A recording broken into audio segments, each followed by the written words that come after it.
Den uartige dreng af H.C. Andersen. Der var engang en gammel digter. Sådan en rigtig god gammel digter. En aften han sad hjemme, blev et forskrækkeligt ondt vejr udenfor. Regnen skyllede ned, men den gamle digter sad lunt og godt ved sin kakkelovn, hvor ilden brændte og æblerne snurrede. Der bliver der ikke en tør tråd på de stakler som ude i det vejr, sagde han, for han var sådan en god digter. Luk mig op!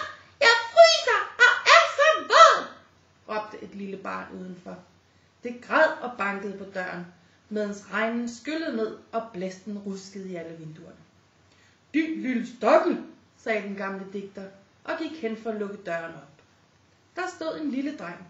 Han var ganske nøgen, og vandet drev af hans lange gule hår. Han rystede af kulde, og var han ikke kommet ind, havde han vist måttet dø i det onde vejr. Din lille stakkel, sagde den gamle digter, og tog ham ved hånden. Kom du til mig, så skal jeg nok få dig varme.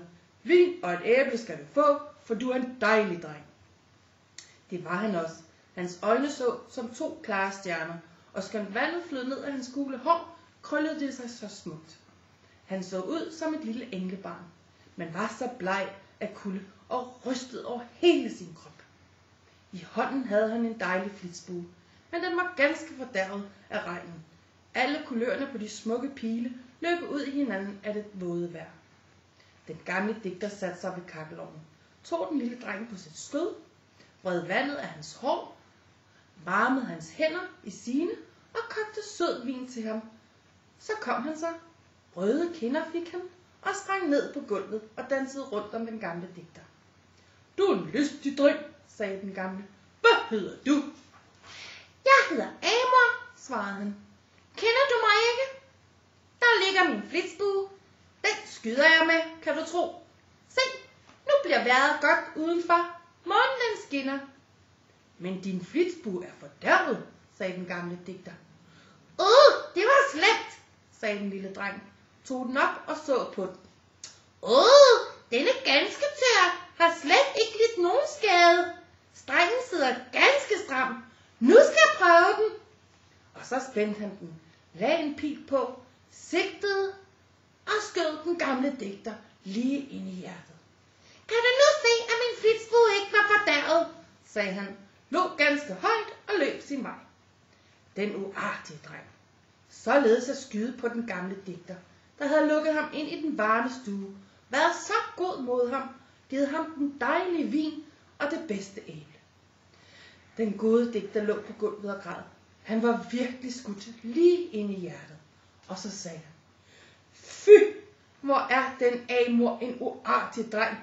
Det skal jeg fortælle til alle gode børn, at de kan tage sig i agt og aldrig lege med ham, for han gør dem fortræd. Alle de gode børn, piger og drenge, han fortalte det til, tog sig sådan i agt for den slemme Amor. Men han narrede dem alligevel, for han er så udspekuleret. Når studenterne går for forelæsninger, så løber han ved siden af dem, med en bog under armen og en sort kjole på. De kan slet ikke kende ham. Og så tager de ham under armen og tror, at det også er en student, men så stikker han dem pilen i brystet. Når pigerne går for præsten, og når de står på kirkegulvet, ja, så er han også efter dem. Ja, han er altid efter alle folk. Han sidder i den store lysekrone på teatret og brænder en lys lue, så folk tror, det er en lampe, men de mærker siden noget andet. Han løber i kongens have og på volden. Ja, han har engang skudt din fader og moder lige i hjertet. Spørg dem kun ad, så skal du høre, hvad de siger.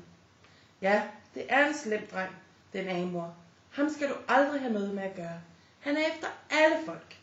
Tænk engang, han skød også en pil på gamle bedstemor. Men det er længe siden, og det er gået over. Men sådan noget glemmer hun aldrig. Fy, den slemme Amor. Men nu kender du ham. Ved, hvad han er for en uartig dreng.